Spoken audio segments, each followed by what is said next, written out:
Welcome to our US Briefing Show. Today, we're diving into some exciting international developments. First up, Iran and the US are back at the negotiation table in Rome, trying to curb Iran's nuclear ambitions amidst rising Middle East tensions.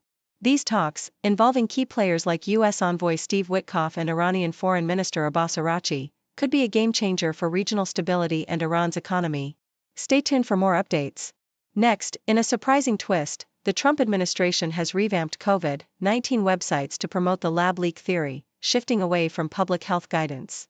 This move, which questions the virus's origins and criticizes figures like Dr. Fauci, reflects ongoing political debates and uncertainties around the pandemic's true source.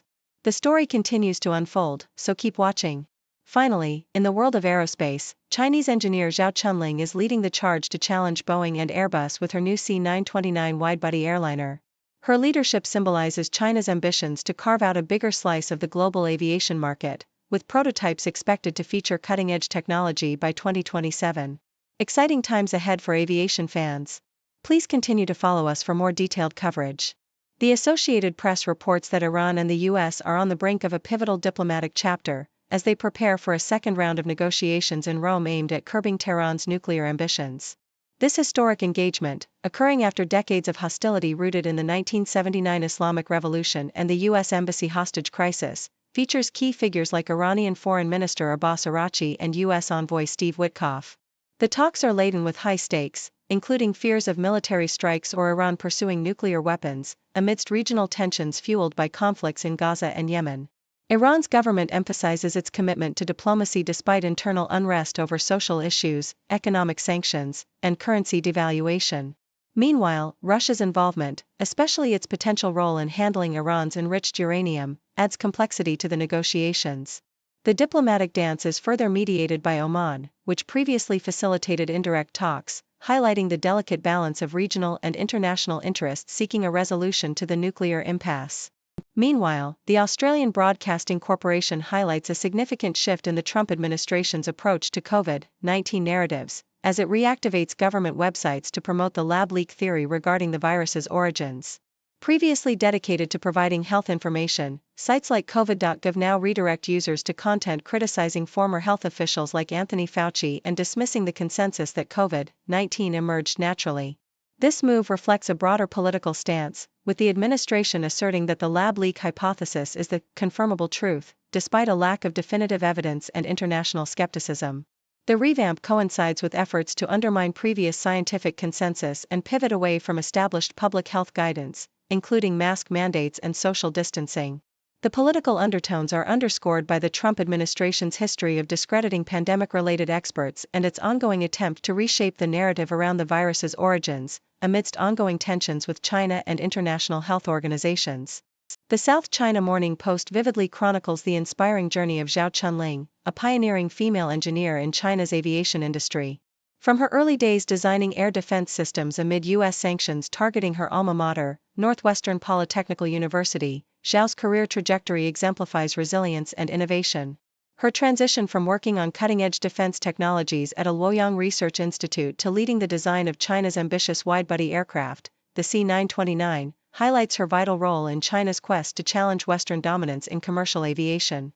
Zhao's leadership in developing advanced avionics, cockpit systems, and aerodynamics for the C919 and now the C929 underscores her commitment to creating a homegrown aircraft that rivals Boeing and Airbus, emphasizing not only technological sophistication but also commercial viability and passenger comfort. Meanwhile, Yahoo US reports a stark reminder of the fragile intersection between politics and security, detailing the indictment of a Minneapolis man threatening a member of Congress. The incident underscores the ongoing concern over political violence and the importance of protecting elected officials from threats that are increasingly viewed as criminal acts rather than protected speech. The FBI's swift response, including charging Michael Paul Lewis with threatening to murder a U.S. official and interstate threats, illustrates the firm stance of law enforcement against such dangerous rhetoric. This case exemplifies the broader effort to safeguard democratic institutions and maintain civil discourse amid rising tensions, reinforcing that threats against public officials are taken seriously and prosecuted under federal law.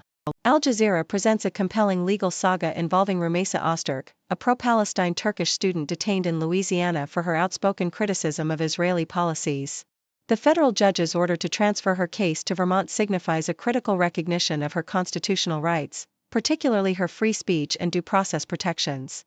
Ostrich's arrest, linked to her co-authorship of a controversial op-ed and subsequent visa revocation amid the Trump administration's crackdown on dissent, raises profound questions about the limits of government power and free expression for non-citizens. The judge's ruling highlights the importance of judicial oversight in safeguarding individual rights against potential overreach by immigration authorities, emphasizing that constitutional protections extend to non-citizens and that detention solely based on political speech may be unconstitutional.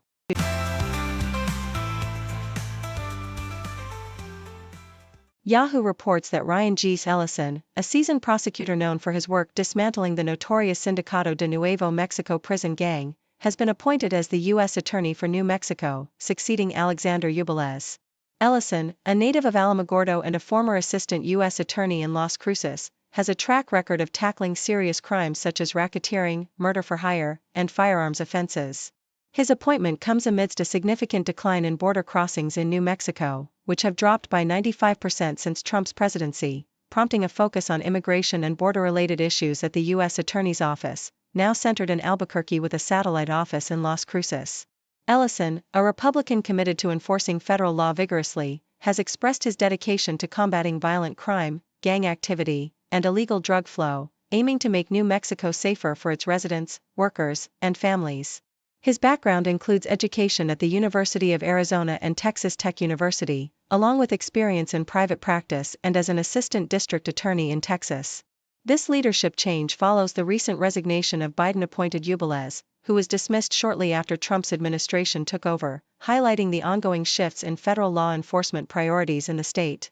The Associated Press reports that a Massachusetts federal judge, Julia Kobach, appointed by President Biden, has issued a preliminary injunction blocking the Trump administration's policy to restrict the gender options on U.S. passports, particularly the removal of the X gender marker and the prohibition against changing gender markers. This policy, implemented in January 2022, was rooted in an executive order from Trump that recognized only male and female genders and dismissed the possibility of gender change, directly conflicting with medical consensus. The lawsuit, filed by 5 transgender and 2 non-binary individuals, argues that the policy classifies applicants based on sex, violating constitutional protections against discrimination, especially given the Supreme Court's 2020 ruling in Bostock v. Clayton County that sex discrimination includes gender identity. The ACLU and its Massachusetts affiliate, along with Covington and Burling, represented the plaintiffs, emphasizing that the policy subjects transgender and intersex Americans to harassment, discrimination, and safety risks by forcing them to carry documents that misrepresent their identities. Meanwhile, the Biden administration, which in 2022 made the X gender marker available and easier to change, defended the policy, claiming it did not violate constitutional protections.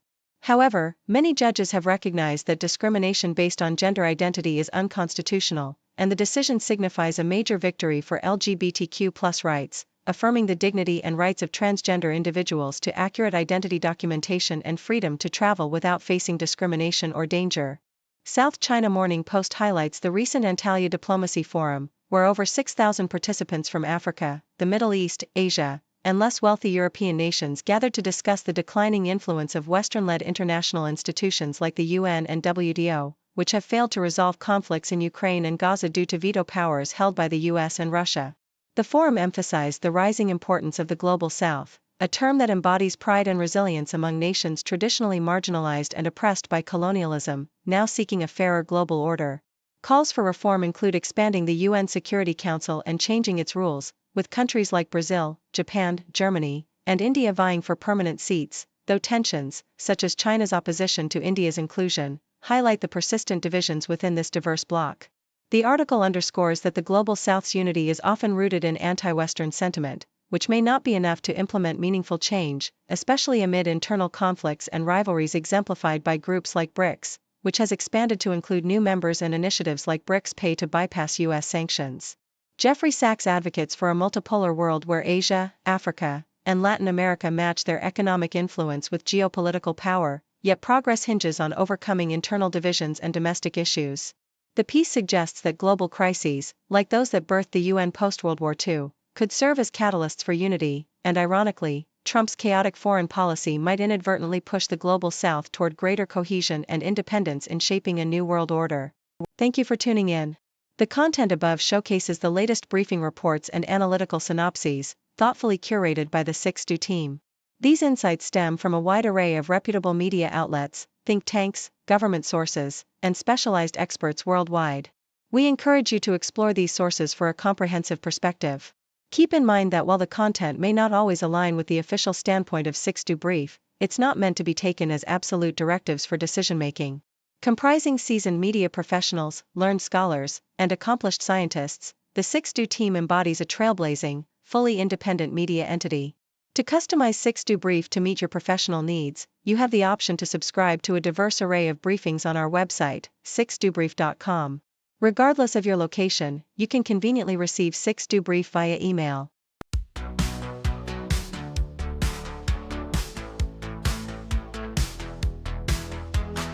Morning coffee, fresh off the press. Reading headlines, feeling blessed. World keeps turning, stories unfold. Every moment news gets told. Flipping channels, clicking tabs. Feeding my mind's hunger grabs. Facts and figures, images bright. News keeps rolling day and night. Headlines and headlines, can't get enough. Learning about the world, yeah, it's my stuff. Headlines and headlines, stories unfold. Knowledge is power, truth to behold. Politics, science, sports, and art. Every story plays its part. Global voices, voices near. Every headline loud and clear. Need the latest, got to know. Never stopping, always go. Scrolling, swiping, reading on. Daylight breaks in the dawn. Headlines and headlines, can't get enough. Learning about the world, yeah, it's my stuff. Headlines and headlines, stories unfold. Knowledge is power, truth to behold.